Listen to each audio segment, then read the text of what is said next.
happy days. It's been a long time since we've woken up to this ray like sunshine coming through the dark curtains, and it's much needed. I don't think so many realise just how desperate we were for some piece of positive news to cling on to, a ray of hope, a break in the chain of this constant, relentless, dark kind of insanity we've been living in ever since 2020. And this morning I just had so much joy and cheer, quite a lot of envy, because I wish I was American right now. When we, on the flip side, have just got the complete opposite to what America now have coming, which is hope and a team that is amazing, with such passion and strength and conviction and patriotism and just pure strength and gumption and experience.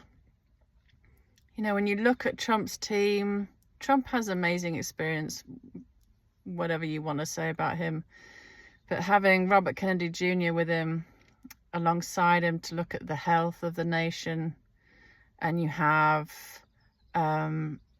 Tulsi and Vivek and Vance and Elon. I mean, what an A-team. What an absolute knock out the park A-team. And it just, our government's bad, but it really makes our government and our Labour Party look so grey, so dark, so inept. The difference is blinding. And it, again, so many are just saying what comes to light, and when you watch the mainstream media, it is like you're living in a parallel universe. And, I spoke to someone in my family today, and they're like, oh, the man's really hateful, Trump's terrible, oh God. And I'm like, do you mind me asking, are you on Twitter? No. Where do you learn all of this about Trump, and can you give me any examples? Well, I watch the BBC, and I don't know, I can't give you any examples, but he's a horrible man and the things he's done. But they can never tell you why they think that, because they've just been programmed for so long. And there was a guy on BBC, I think, saying, I just don't get it. Like, Harris ran such a great campaign and she did nothing wrong, and wow, I'm so amazed. The Democrats didn't even have a primary. Kamala is evidently intellectually challenged and a little weird, to say the least.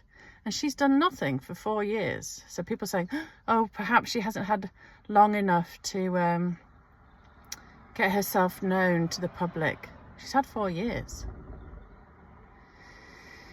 And then you look at Trump, and he's had all these assassination attempts and the insane lawfare that he's gone through. He is a warrior of the modern era. And people are like, oh, it's just all about his ego. No, it isn't. He didn't need to do any of this. He could have just gone off into the sunset, playing his golf, living the life of Riley. But instead, he's put himself and potentially his family through hell because of his belief in his country.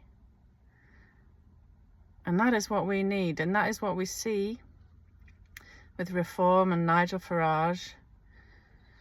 There are some of the Conservatives, but they need to shout louder. But again, it's so weird when you listen to the left. All they talk about is Trump. They are obsessed. And they talk about how divisive Trump is and how the world's a more dangerous place now. When Trump's someone who's been nominated for a Nobel Peace Prize for his work with the Abraham Accords and is the first president in a very long time to not enter a war or go into conflict or bomb anywhere. So why do people think that he actually wants to create peace in Ukraine? Yet so many are programmed to believe that he is a dangerous man when he's the opposite. And whenever you've listened to the left and their campaigns, and every time they speak, it's just constantly negative, constantly angry and bullish and divisive. They are like those really bitchy girls at school that spend their lives just hating on a girl at school because they are jealous or they don't understand them or whatever. That is what the left come across. Really petulant, spoilt, ignorant, but nasty, really nasty. And they've had no policies, there's no positivity, there's no love for their nation. And then you see the Republicans, and it's all about love and hope and coming together and doing the best for our country and positivity and brilliance and great ideas. And you see people coming together and singing hymns. I mean, just amazing, truly inspirational. And they're saying how many of the young have voted for that. Yeah, because the right offer hope. They offer prosperity and a feeling of belonging and passion and pride in your country, of going back to law and order and being safe and being able to afford basic things.